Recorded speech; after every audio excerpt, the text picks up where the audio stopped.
Hi everyone, DAV recruitment 2026 का जो centre selection date है फाइनली आपका आउट हो गया है। और जैसा मैंने आपको बताया था, जो डेट मैंने आपको पहले वाले वीडियो में बताया था, सेम डेट ही यहाँ पे अनाउंस किया गया और एग्जाम डेट भी आपको यहाँ पे अनाउंस कर दिया गया है। ठीक है, आप चैनल पे न्यू होंगे सब्सक्राइब कर लीजिएगा और टेलीग्राम चैनल से बिल्कुल ऐड हो जाएंगे। ओके, और किसी तरह कोई कंफ्यूजन है तो आप कमेंट कर सकते हैं, हम आपको कमेंट का कोशिश करेंगे कि रिप्लाई करके आपको जो भी आपका कंफ्यूजन है क्लियर कर सके। ठीक है, अब यहाँ पे हम लोग जानेंगे कि आपका सेंटर सिलेक्शन डेट कब करना है और कैसे करना है, सारा कुछ आपको बताएंगे। और एग्जाम डेट कब है आपका वो भी आपको क्लियर करेंगे। और हाँ, जिनको पीडीएफ परचेस करना है पेपर 1 जो भी है आपका, तो लास्ट में वीडियो को देखिएगा।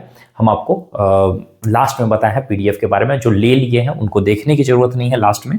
ओके, अब चलिए देखिए, पहले हम लोग डेट की बात कर रहे हैं। तो डेट आपका 21 दिसंबर से लेके 29 दिसंबर के बीच में आप सेंटर को सिलेक्ट कर सकते हैं। ठीक है, जैसा मैंने आपको बताया था 20 से 28 के बीच में, यहाँ पे देखिए 21 से 29 के बीच में दिया गया है। वही 8 डेज का ही टाइम दिया हुआ रहता है। तो यहाँ पे भी वही पिछले बार 20 से 28 था, तो यहाँ एक दिन एक्सटेंड किया गया। हम बोले थे 1-2 दिन आगे पीछे हो सकता है, एक दिन एक्स्ट्रा एक्सटेंड किया गया है। ठीक है, 21 से 29 के बीच में। अब इसमें करना कैसे है, आप सेलेक्ट कैसे करेंगे? तो देखिए, आपको सिलेक्शन करना कैसे, जैसे आपने लॉगिन करके जहां से पेमेंट किया था सेम वही आपका यहाँ पे हम दे देंगे, डिस्क्रिप्शन बॉक्स में लिंक दे देंगे। आप उसमें टच करिएगा, वहां पे जाइएगा, वहां पे आपको अपना मोबाइल नंबर एंटर करना, उसके बाद अपना पासवर्ड एंटर करना, उसके बाद आपके सामने इंटरफेस आएगा जैसे ही 21 तारीख को सेंटर सिलेक्शन का। अब वहां पे आप जैसे ही देखेंगे ना, तो आपको 2-3 स्कूल आपको दिखने लगेगा।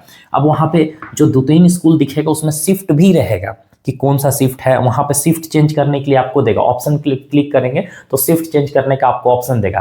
तो आप शिफ्ट 1 में लेना चाहते हैं या 2 में लेना चाहते हैं या 3 में लेना चाहते हैं, जो भी आपका है, जिस हिसाब से आप सिर्फ मॉर्निंग शिफ्ट में लेना चाहते हैं या इवनिंग शिफ्ट में लेना चाहते हैं या आफ्टरनून शिफ्ट में लेना चाहते हैं, तो आप अपने अकॉर्डिंग पहले स्कूल को सिलेक्ट कर लेना, कौन सा स्कूल है सर्च करके आप जो भी आपके नजदीक स्कूल होंगे उसको सिलेक्ट कीजिए। आप उस नजदीक स्कूल में सिलेक्ट करिएगा ना, तो वहां पे आपको शिफ्ट वाइज देगा कि मॉर्निंग में लेना है, इवनिंग में लेना है या आफ्टरनून में लेना है। ठीक है, तो जो आपको अच्छा लगे उसके अकॉर्डिंग वहां पे टैप कीजिए, आपका वो सिलेक्ट हो गया, तुरंत आप उसको सेव कर दीजिए। सेव करने के बाद आप सिंपली उसमें क्या करेंगे ना कि आपका वो सेंटर सेलेक्ट हो गया। अब उसके बाद एडमिट कार्ड तुरंत डाउनलोड कर सकते हैं 24 आवर्स के अंदर, या तो तुरंत ही डाउनलोड हो जाएगा, आपका एडमिट कार्ड भी उसी टाइम डाउनलोड हो जाएगा। ठीक है, अब ये तो आपका पता चल गया कि ये कब से कब तक है, कैसे करना है। और जब से ही आएगा तो हम आपको बता देंगे, लेकिन उसमें आपको टाइम नहीं रहेगा।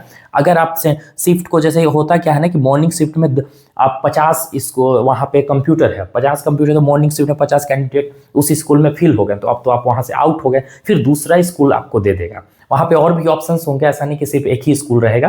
तो दूसरा मतलब कि जो दूर का होगा वहाँ पे आपको दे देगा, है ना। फिर अगर इवनिंग में जाते हैं तो यहाँ भी शिफ्ट फुल हो जाता है, या आफ्टरनून में वो भी फुल हो जाता है, तो फिर वो स्कूल से आप आउट हो गए उस दिन के लिए। डे आप चेंज नहीं कर सकते, ऐसा नहीं कि आपको 6 तारीख को दिया है तो 7 कर सकते, वो नहीं कर सकते। बाकी शिफ्ट चेंज कर सकते हैं और स्कूल जो है वो स्कूल आप चेंज कर सकते हैं, इस स्कूल से दूसरे स्कूल, लेकिन जो ऑप्शन देगा जहाँ पे वही कर सकते हैं, अपने से सर्च करके नहीं कर सकते। तो ये चीज़ आप याद रखिएगा, जितना जल्दी हो सके आप और जैसे 21 हुआ सुबह में आप तुरंत लॉगिन करके आराम से आप सेंटर को सिलेक्ट कर लीजिए। आप उसके बाद फिर एडमिट कार्ड डाउनलोड करिए। होप सो आपको क्लियर हो गया होगा कैसे करना, डेट भी आपको पता चल गया।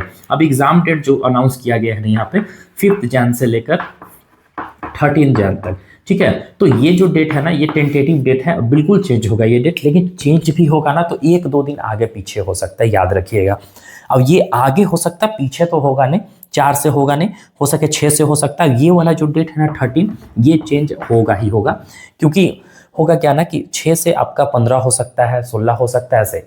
ओके, और उसके बाद रिजल्ट आपका कब आएगा? फरवरी का फर्स्ट वीक में 100% रिजल्ट आपको देखने को मिल जाएगा। Got it? तो ये आपका डेट है सेंटर एग्जाम डेट। इसी बीच में अब जैसे किसी को 5th को देगा, किसी को 6th को देगा, 7, 8, 9, 10, मतलब इसी बीच में सीबीटी एग्जाम है ना, तो सब अलग अलग शिफ्ट में एक साथ नहीं हो पाता। पेपर पेन मोड नहीं है कि सब एक एक कैंडिडेट को एक जगह बुला कर ले ले। वो क्लासरूम, बहुत सारे क्लासरूम है तो सबको कहीं भी बैठा सकते हैं। कंप्यूटर है इसीलिए अलग अलग शिफ्ट में दिया गया, अलग अलग सीबीटी मोड है, तो प्रॉब्लम होती है। तो ऑब्वियस है कि आपको टाइम लगेगा ही लगेगा एग्जाम को कंडक्ट करवाने में। ओके, और ये टीचिंग हो चाहे नॉन टीचिंग हो, सभी के लिए है बेसिकली, ऐसा कुछ नहीं है। तो ये आपका एग्जाम का डेट है, इसमें 1-2 दिन आगे पीछे होगा, जैसे ही होगा हम आपको बता देंगे, उसके लिए आप टेंशन फ्री रहिए। हाँ, ये तो आपको क्लियर हो गया। आप जो पीडीएफ नहीं लिए हैं पेपर 1 का, अगर आपका जो भी सब्जेक्ट है, जो भी पोस्ट के लिए अप्लाई किए, चाहे टीचिंग के लिए अप्लाई किए, चाहे नॉन टीचिंग के लिए अप्लाई किए, टीचिंग में आपका पीजीटी हो, पीआरटी हो, टीजीटी हो, उसमें सब्जेक्ट जो भी आपका है अपने अकॉर्डिंग सब्जेक्ट को ही पढ़िए, जो भी सब्जेक्ट है आपका। नर्सरी टीचर वाले का दोनों पीडीएफ है मेरे पास, कैसे लेना हम आपको बताएंगे। और नॉन टीचिंग का भी है, सिलेबस टाइप बना हुआ, लेकिन ऑफिशियल नहीं है मेरे पास, है ना। ऐसा नहीं, उस पर फुल डिपेंड आपको नहीं रहना है, लेकिन हाँ कुछ ना कुछ तो जरूर हेल्प होगी। तो अब यहाँ पे हम बात कर लेते पेपर 1। तो आप जान रहे हैं कि सबके लिए कॉमन है, जो कि 15 मार्क्स का आता है। तो इसके लिए आपको सिर्फ और सिर्फ 50 रुपीज पे करना होगा।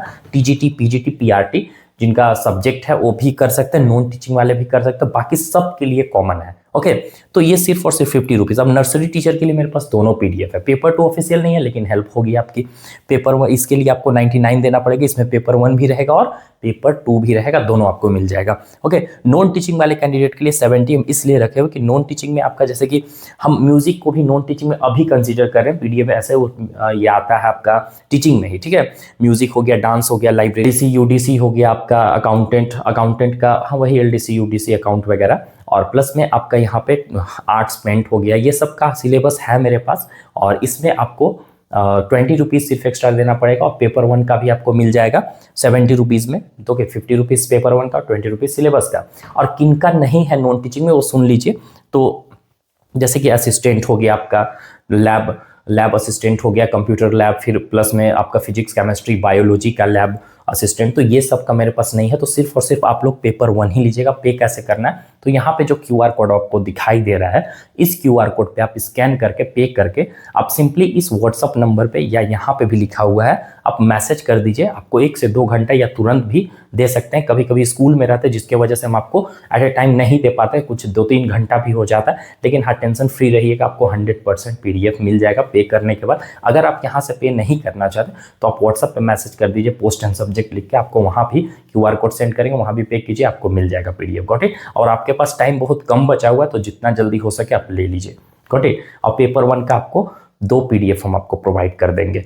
ओके, जितने भी ले चुके हैं उनको हम शेयर कर देंगे। Bye, take care everyone.